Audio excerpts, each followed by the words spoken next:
열매와 기도하는 제목으로 함께 말씀을 나눌 때에 하나님의 임재가 말씀 가운데 기도 가운데 임하는 복된 예배의 시간이 되시기를 주님의 이름으로 축복합니다.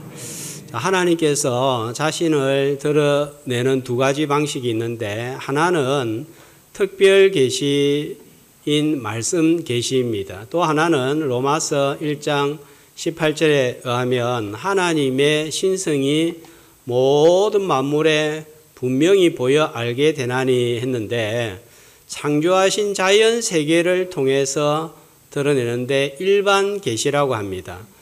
또 뿐만 아니라 마음에 새겨진 율법인 양심과 또 역사를 통해서도 하나님은 자신을 계시하시기도 합니다. 타락한 후에는 특별 계시의 도움을 받아 자연 계시를 통해서 하나님의 풍성한 임재를 체험할 수가 있습니다. 성경을 통해 만난 하나님을 실감나게 느끼는 때가 있다면 봄의 소리가 들리는 이 시기입니다. 자, 들린다는 표현보다는 보인다는 표현이 더 좋을 것 같습니다. 메말라 비틀어져 생명력을 전혀 볼 수 없었던 수목들에서 싹이 트고 꽃이 피고 잎이 자라기 시작하는 것을 보는 이때입니다. 자, 왜 봄이라고 했죠? 겨울에 볼 수 없었던 것을 본다고 해서 봄이라고 했습니다. 이 설이 제일 유력합니다. 하나님께서는 해마다 봄이라는 계절을 되풀이함으로써 우리에게 반복 교육을 시키시는 것 같습니다. 이때가 되면 보통 때에는 부활을 거의 잘 느끼지 못하다가도 부활이 되면은 이럴 수 있겠구나, 이렇겠구나 하는 것을 수목의 생동감을 통해서 간접 체험하게 하시는 것 같습니다. 꽃과 식물은 주님의 놀라운 시청각 교제가 분명합니다. 동백, 매화, 산수유, 개나리, 진달래, 목련, 벚꽃, 튤립, 철쭉, 라일락, 장미, 아카시아가 차례대로 꽃망울을 터뜨릴 때 부활이 이렇겠구나 하는 느낌을 가지게 하십니다. 그래서 이 스펄전 목사님은 저 공원으로 가보세요. 하나님은 저 공원의 장미꽃 위에 계십니다 하면서 자연에 임재하시는 하나님을 종종 설교하였습니다. 자, 봄에 피는 한송이 꽃 속에서도 주님을 발견하고 만나는 은혜의 계절이 되시기를 주님의 이름으로 축복합니다.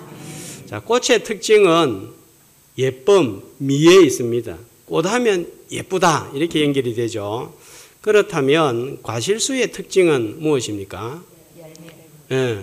사과나무가 예쁘기만 하면 될까요? 사과가 매달려 있을 때의 가치가 있습니다.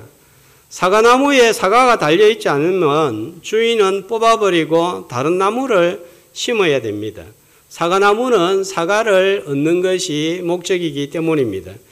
성경에 보면 다양한 식물들이 등장하는데 이 나무를 또 한 나무 살펴보면 또 은혜를 참 많이 받습니다. 자, 어떤 나무들이 있죠? 감람나무, 예를 보기에 뽕나무, 살구나무, 에셀나무, 로뎀나무, 상수리나무, 백향목나무, 뜰기나무, 가시나무, 이런 나무들 중에서도 성경의 대표적인 식물 어떤 게 있을까요? 지난주에 이제 감람나무 하지 말고 올리브나무, 식물 중에 왕자라고 했습니다. 다음으로는 포도나무가 무화과나무가 있습니다. 두 나무는 실과 바늘처럼 성경에서 함께 나오고 있습니다. 이 세 가지를 성경의 3대 가실수라고 부릅니다. 자, 오늘 본문은 무슨 나무와 관련이 있는가 하면 무화과 나무와 열매와 것이 관련이 있습니다. 무화과는 이름이 왜 무화과냐 하면은 없을 무자 꽃하니까 꽃이 없기 때문에 무화과 이름이 붙고, 그런데 꽃이 있습니다. 어디에 있는가 하면은 과일 안에 꽃이 들어 있는 거예요. 제가 어릴 때 이끼죽구라고 많이 들었습니다. 들어본 적 있습니까? 이끼죽구 못 들었나요? 저는 어릴 때 그걸 좀 들었어요, 시골에서. 그래서 이 말의 배경이 어디에서 나왔는가 보니까 제주도 방언인데 이치치쿠라는 일본어에서 유래가 되었습니다. 제주도하고 일본하고 이렇게 이제 왕래가 있다 보니까 그렇게 이름이 붙여진 것 같습니다. 제가 한 번씩 이렇게 이야기하면 좀 안 믿는 분들이 있는 것 같아요. 봄을 왜 봄이라 하냐, 본다에서 봄이라 하니까 사람들, 우리 성도님들이 맞나 이렇게 의심을 하고, 또 이끼죽고 하니까 그게 일본어에서 온 거 맞나 또 생각하시는 분들 있는 것 같은데, 요즘 챗GPT 또 정보 얻는 거 많이 있으니까 한번 물어보시면 될 것 같습니다. 예수님이 무화과 나무를 저주하신 사건은 잎이 무성한 무화과 나무 같은 형식적인 믿음 생활하지 않게 하소서 하면서 우리 성도들이 종종 기도하기 때문에 내용을 잘 알고 있습니다. 하지만 의외로 이 말씀은 어렵고 배경을 잘 모르고 또 사용하는 말씀이기도 합니다. 틀렸다는 것이 아닙니다. 배경을 잘 모르고 좀 어려운 부분이 있다 하는 것입니다. 구체적으로 잎만 무성한 무화과 나무가 무엇을 두고 하는 말씀인지, 어떤 배경을 두고 하는 말씀인지 살필 때에 깨닫고 열매를 맺어가는 우리 교회 성도님들 되시기를 주님의 이름으로 축복합니다. 자, 먼저 이 무화과 나무 저주 사건에는 이해하기 어려운 세 가지 난제가 있습니다. 첫 번째로는 오늘 마태복음을 보면 성전 청결 사건과 또 무화과 나무 저주 사건은 같은 월요일 오전에 발생하는 것으로 나오지만은 마가복음 11장 12절에서 25절을 보면은 내용이 분리가 되어 있는데, 무화과 나무를 저주한 날은 월요일 아침입니다. 그리고 성전 청결 작업을 하고 다음 날 아침에 보면은 화요일 아침에 무화과 나무 저주한 사건에 대해서 예수님이 교훈을 하고 있습니다. 그러면은 이게 날짜 차이가 나는데 어느 것이 맞는가라고 할 때 상세하게 기록한 마가의 기록이 시간상으로는 정확하고 마태는 시간보다는 의미에 더 강조점을 두고 있다 하는 것을 알 수가 있겠습니다. 그 다음에 또 우리가 이 말씀을 이해하기가 어려운 것은 마가복음 11장 13절에 보면 무화과 나무가 열매를 맺지 못한 이유를 밝히는데, 자, 왜 열매를 맺지 못한다고 그러죠? 때가 아니니까. 그러니까 때가 아닌데 열매가 맺히지 못하니까 이거는 당연한 일인데 예수님이 저주를 하신 것을 보고 왜 이렇지 하는 의문을 가집니다. 이것은 이스라엘에서 열리는 무화과 열매의 배경을 이해하는 것이 필요합니다. 무화과 열매는 대체적으로 두 번이 열리는데 12월에서 4월 중에 한 번 맺는데 이때의 열매를 가리켜서 파게라고 합니다. 파게, 히브리어로 파게라고 하는데, 자, 이 파게는 뜰고 맛이 없기 때문에 그냥 가난한 사람들이나 행인들이 먹도록 내버려 둡니다. 그래서 가난한 자의 열매다 이름을 붙입니다. 이사야 28장에 보면 4절에 보면 28장 4절에 보면 여름 전에 처음 익은 무화과와 같으리니 하니까 처음 무화과 첫 열매에 대해서 언급을 하고 있죠. 그 다음에 5월과 10월 사이에 열매가 또 맺히는데 이때에 열매 맺히는 것을 가리켜서 자, 뭐라고 부릅니까? 테나라고 이름을 붙입니다. 이런 성경의 식물에 대해서 연구해서 쉽게 풀어낸 열린다 성경 하는 저 책에 보면은 3월, 4월 첫 번째 열매가 열리고 난 다음에 4번이나 열매가 더 맺힌다고 그래요. 저는 좀 이해가 잘 안 되는데 이스라엘에 살면서 그 다음 책을 보여주시면 이분이 이스라엘에 살면서 아주 깊이 연구를 했으니까 이분의 말이 맞겠다고 봐집니다. 자, 이때에는 상품성이 있는 거예요. 맛이 좋은 거예요. 양질의 무화과입니다. 자, 이걸 가리켜서 테나라고 했습니다.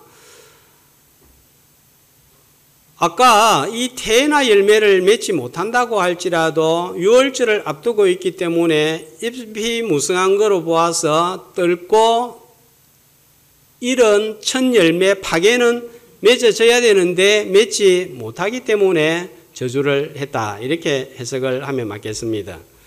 그리고 이 기적은 다른 기적하고 비교해 볼 때 아주 특이합니다. 왜 특이할까요? 지금까지 예수님이 행하신 기적은 어떤 기적들이었습니까? 치유하고 고쳐주셔서 주님의 긍휼과 사랑, 회복을 위해서 행하셨는데, 자, 이 기적은 어떤 기적입니까? 심판에 관한 기적이라는 점입니다.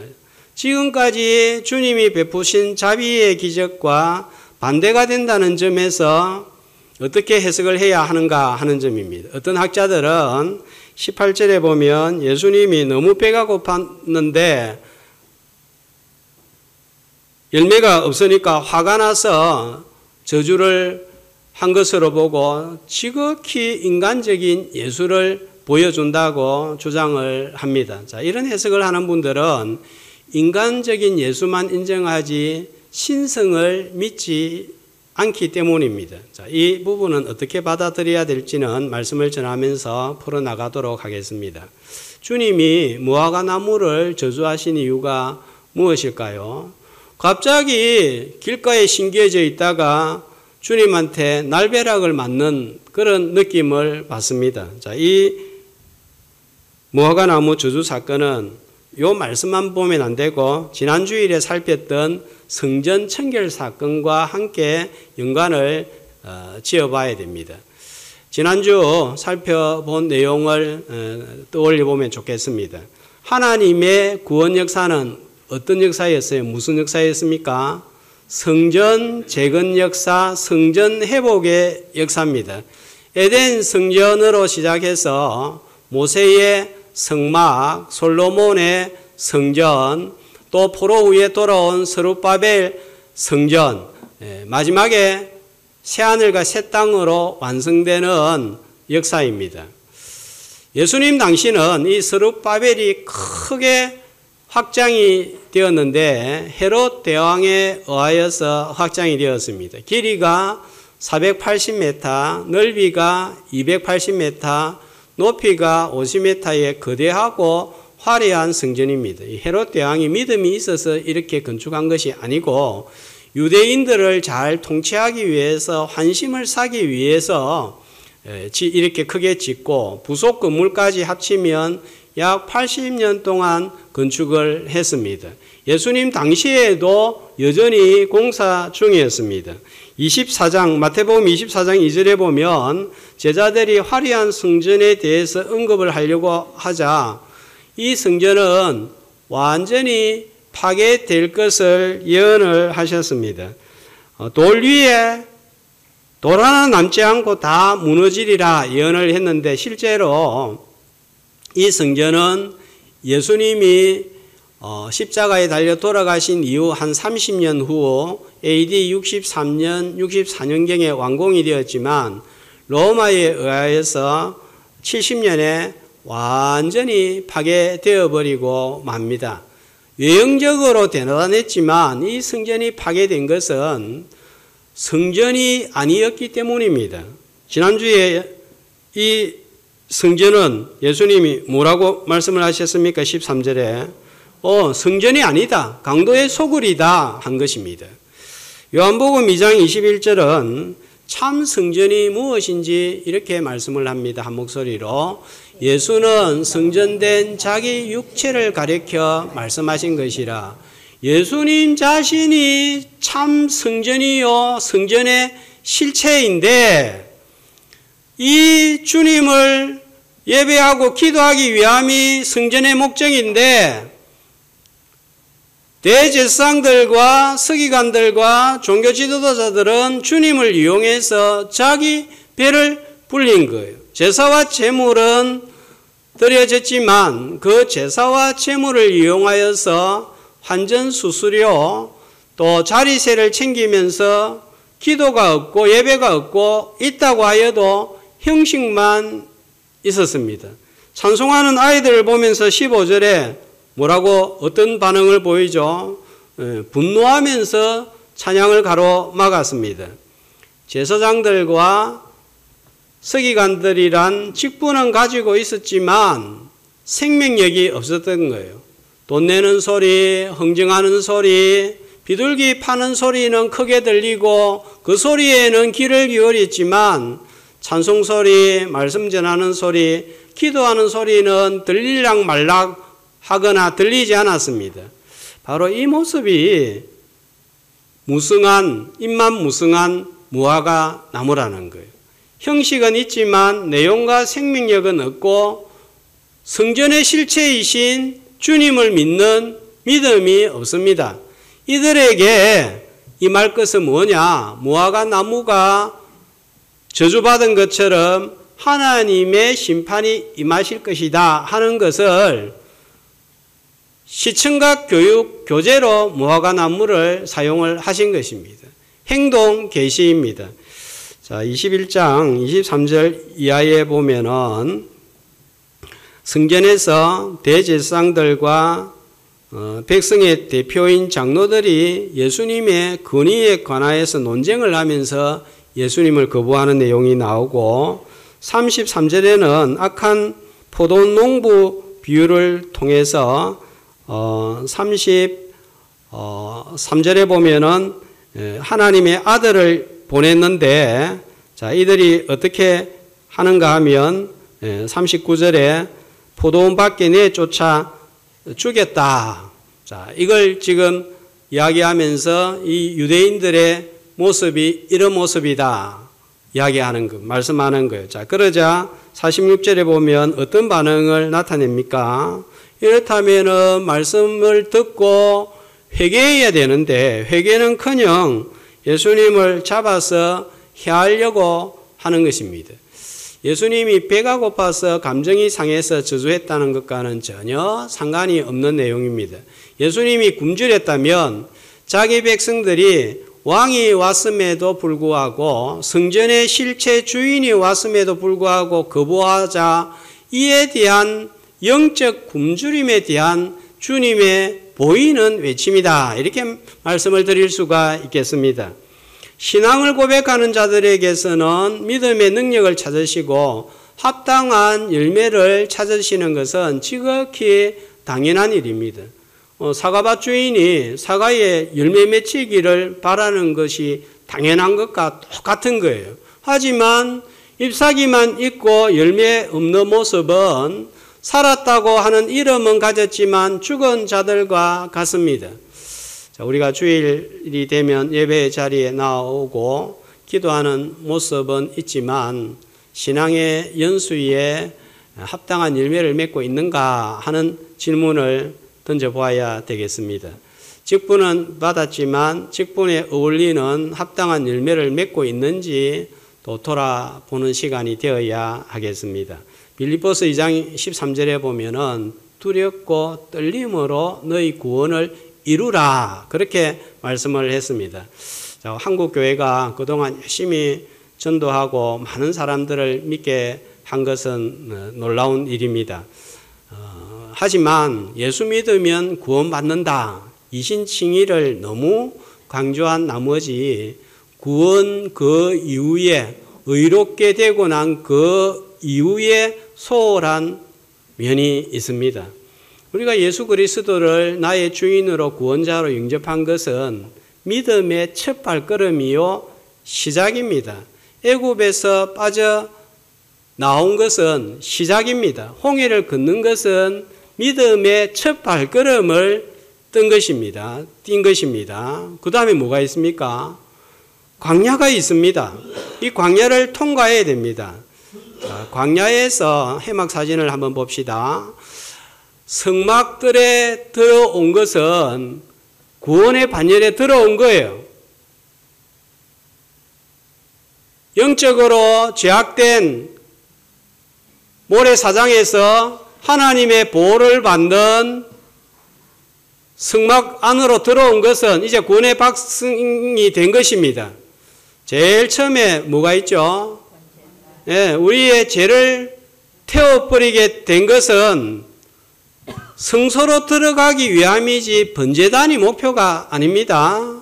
그 다음에 물두멍을 지나서 우리의 목표는 성소 안으로 들어가는 거예요. 성소 안에 들어가면 떡상이 있습니다.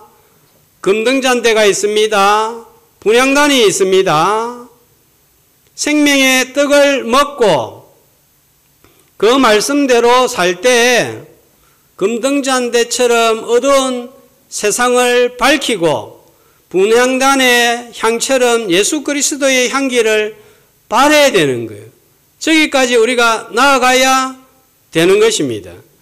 이를 위해서 광야 같은 세상에서 우리를 성막 안으로 불러주셨습니다. 출애굽기 19장 5절 6절 말씀은 이에 대하여 이렇게 말씀하고 있습니다. 한 목소리로 세계가 다 내게 속하였나니 너희가 내 말을 잘 듣고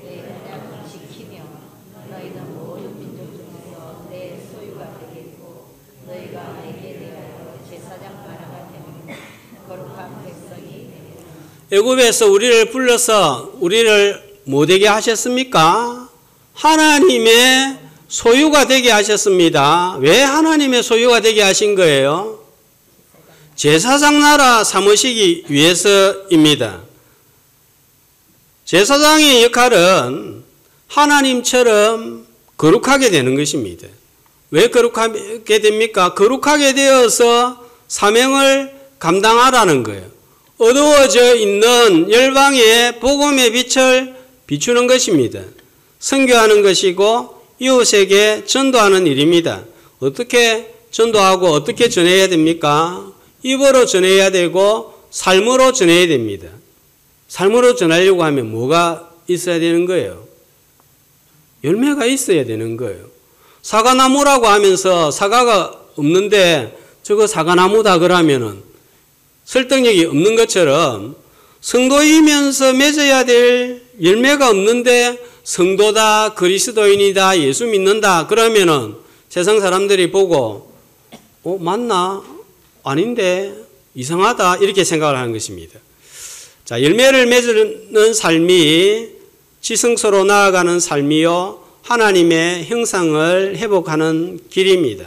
제사와 제물을 드리지만 그 제사와 제물이 가리키는 주인을 믿지 못하는 믿음 없는 입만 무성한 무화과 나무가 아니라 열매를 맺음으로 실체이신 주님을 이 땅에 이웃에게 동료들에게 가족들에게 증거하는 제자들이 되시기를 주님의 이름으로 축복합니다. 자, 어떤 열매를 맺어야 될까요?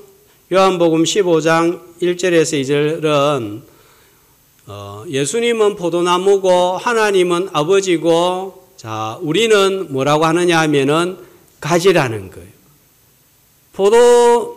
포도나무에 포도가 안 열리면 그 나무만큼 보기 싫은 게 없습니다. 그러나 포도가 열리면 와, 이렇게 보잘것없는 나무에서 이렇게 맛있는 포도가 열린단 말인가 감탄을 하게 됩니다.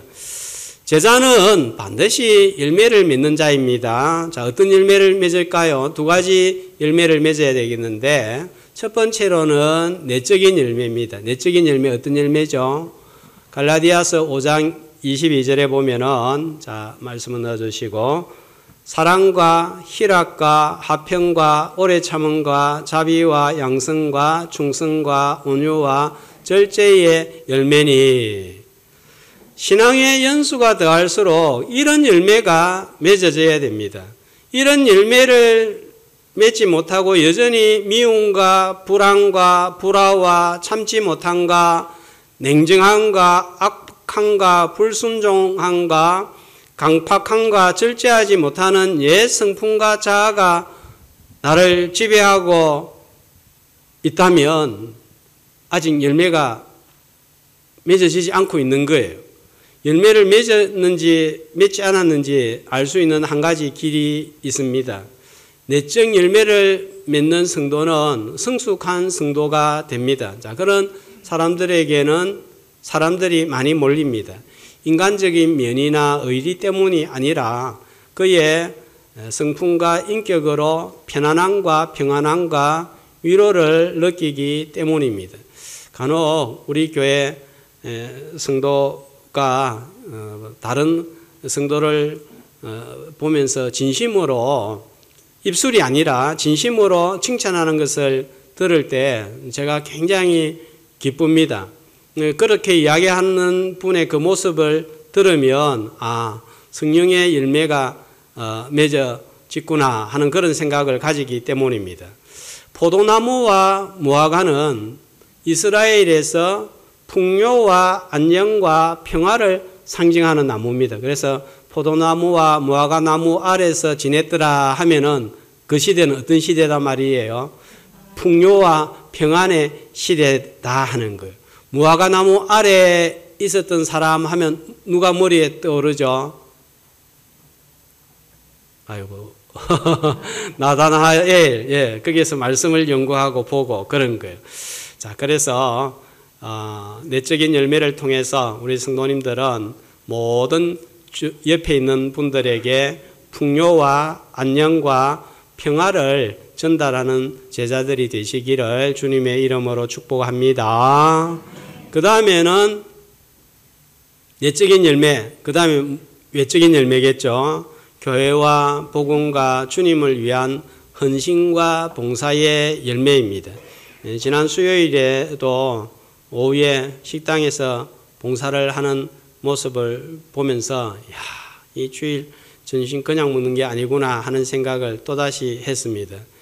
봉사한 후에는 또 기도회까지 참여하는 모습을 보면서 그렇게 고맙고 보기가 좋았습니다. 교회는 누군가의 수고와 헌신이 있기 때문에 유지가 됩니다. 자, 오늘 드리는 예배 수고하는 분들이 많이 있습니다. 주일학교, 찬양대 그냥 운영되지 않습니다.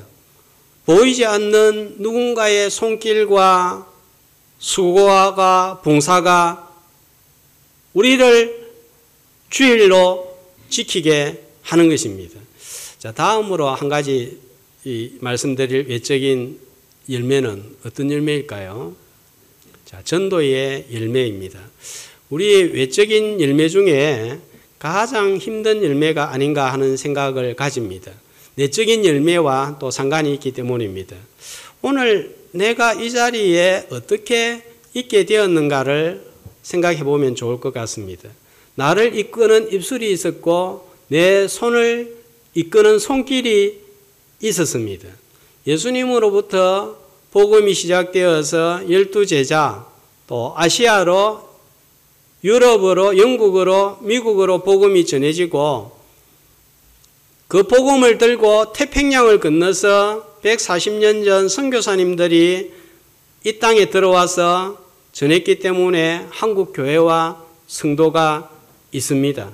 그리고 그 복음을 받은 또 누군가가 내 손을 이끌었기 때문에 여기에 있는 거예요. 그래서 로마서 10장 14절에서 바울은 이렇게 외치고 있습니다. 한 목소리로 그런저 그들이 믿지 하는 일을 어찌 부르리요? 듣지도 못한 일을 어찌 믿으리요? 전파하는 자가 없이 어찌 들으리요? 나는 누군가를 통해서 믿음을 가졌는데 나를 통해서 구원받은 영혼이 있습니까? 자, 이거 생각할 때 참 복음의 비절진자다 이런 생각밖에 안 드는데요. 누가복음 15장 10절은 한 사람이 나처럼 회개하고 돌아올 때 하늘에서 무슨 일이 일어나는지 이렇게 말씀을 하고 있습니다. 내가 너희에게 이르노니 이와 같이 죄인 하나가 회개하면, 자, 하늘에서 어떤 일이 일어납니까? 하나님의 사자들 앞에 기쁨이 되느니라. 하늘의 잔치가 벌어지는 거예요. 그러니까 나를 통해서 한 사람이 구원받는 역사가 일어나면 땅에서 하늘을 움직일 수 없는데 하늘의 잔치를 여는 그런 일을 우리가 하게 되는 것입니다. 한 영혼을 전도하고 구원하여서 하늘의 잔치를 여는 주인공들 되시기를 주님의 이름으로 축복합니다. 자, 어떻게 열매를 맺을 수 있을까요? 자, 이 말씀을 무화과나무 주주 사건을 읽다가 갑자기 22절에 보면 너희가 기도할 때에 하면서 기도에 관한 내용이 나와서 앞에 내용하고 이 기도하고 무슨 상관이 있지 하는 생각을 가집니다. 연결이 잘 되지 않는 것 같습니다. 역시 이 기도에 관한 말씀은 성전 청결 사건에서 13절에 보면 하나님의 성전은 어떤 곳이라고요? 기도하는 집이라 했는데 기도 소리가 사라진 거예요. 그래서 기도의 성전 기능의 회복을 교훈하고 있습니다. 교회는 기도의 집이 되어야 되고 교회와 성도는 기도할 때 이 열매를 맺을 수 있다. 이것을 증거하고 있습니다. 내적인 열매는 우리 스스로 맺을 수 없습니다. 그래서 9가지 열매는 무슨 열매라고요? 성령의 열매라 하는 것입니다. 외적인 열매도 마찬가지입니다. 주님을 위한 봉사와 충성도 마찬가지입니다. 성령의 열매입니다. 성령께서 역사하지 아니하고 내 열심으로 할 수는 있지만 성령께서 나를 지배하고 다스릴 때 행하는 봉사와 또 전도는 다르다는 것입니다. 전도의 열매는 더더욱 그렇습니다. 성령의 능력 없이 맺을 수 없습니다. 누군가에게 전도하려고 하면 머릿속에 온갖 핑계거리가 다 생깁니다. 옆에 있는 사람, 아파트 아래층에 있는 사람, 이제 전도해야지, 꼭 내가 이야기해야지 하면은 온갖 생각이 다 떠오르는 거예요. 그때만큼은 우리가 전부 다 천재가 되는 것 같습니다. 핑계거리가 막 10가지, 20가지가 한꺼번에 다 떠오릅니다. 온갖 수다를 떨다가도 누군가를 전도하려고 하면 그때는 얼마나 겸손한지 모릅니다. 침묵의 달인이 되는 거예요. 그래서 사도행전 1장 8절에 뭐라고 말씀합니까? 성령이 너희에게 임하시면 너희가 권능을 받고 예루살렘과 유대와 사마리아와 땅끝까지 이르러 내 증인이 되리라 하시니라. 성령의 능력 받지 않고는 할 수가 없는 거예요. 요한복음 15장 4절 5절에서는 우리가 이 열매를 맺기 위해서 어떻게 해야 됩니까? 우리는 가지고 주님은 포도나무입니다. 열매 어떻게 맺어집니까? 딱 붙어 있어야 됩니다. 떨어지면은 절대로 맺을 수가 없는 거예요. 성령의 접붙임이 있어야 되는 것입니다. 예수 믿는 순간에 성령의 전이 되어서 성령님이 우리 안에 거하십니다. 자, 이 사실을 믿습니까? 내가 예수 믿을 때 성령 하나님이 내 안에 들어오셨다. 이 사실을 듣고 믿습니까? 이제는 성령의 지배를 받고 살아야 됩니다. 주인이 누군가에 달려 있습니다. 내가 내 삶의 주인이 되면 이 열매 맺을 수 없습니다.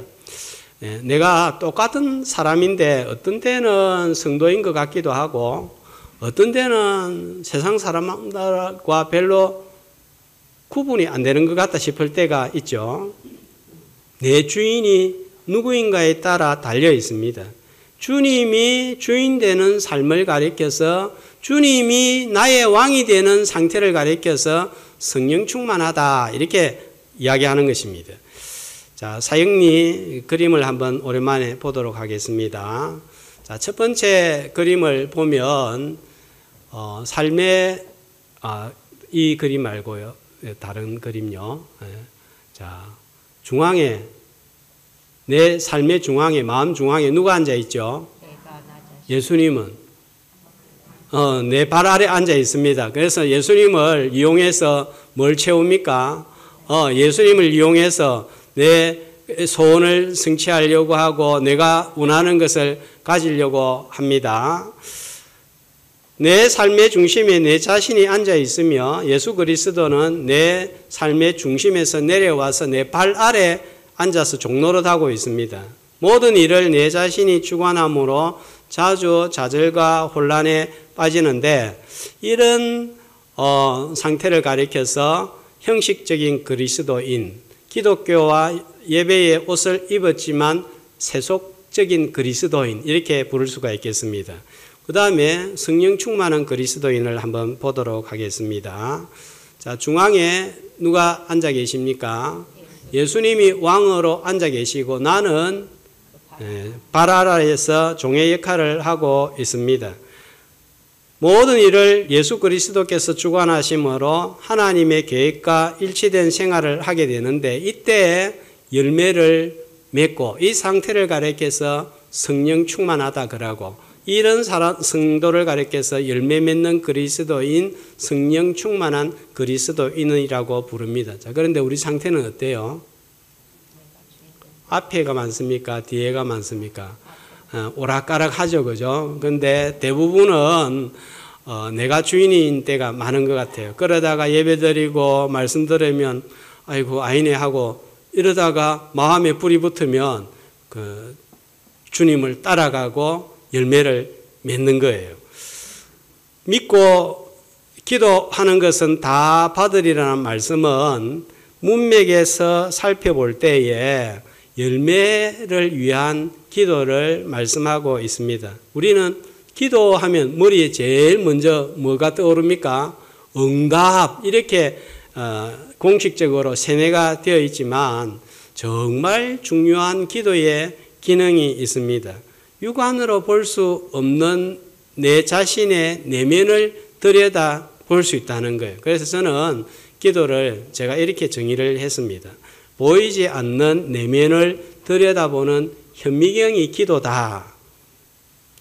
눈을 뜨고 있을 때는 보이지 않는 내 모습이 눈을 감고 주님 앞에 서면 평소에 몰랐던 내 의, 내 공로, 내 자랑, 내 교만, 내 완악함, 내 고집, 온갖 죄의 기생충들이 다 들어있는 거예요. 지난주에는 누가 죄를 만드는 공장장이라고 했는데 자기 보고 하는 말인지 저보고 하는 말인지 좀 헷갈리기는 했습니다. 자신의 완악함과 강팍함을 보고 인정할 때 마음을 갉아먹는 송충이 벌레를 제거하고 열매를 맺을 수가 있는 것입니다. 무화과 나무를 저주했을 때 제자들은 왜라는 의미보다 어떻게 이런 기적이 일어날 수 있지에 더 관심이 있었던 것 같습니다. 이에 대해서 주님은 믿음은 감람산을 사해바다로 던지는 능력도 일으킬 수 있음을 말씀하셨습니다. 그런데 이보다 더 중요한 기적은 기도로 열매를 맺어서 참되고 새로운 성전을 건축하는 일입니다. 기도로 성령의 지배를 받아 열매를 맺어서 참되고 새로운 성전을 건축하는 저와 여러분 되시기를 주님의 이름으로 축복합니다.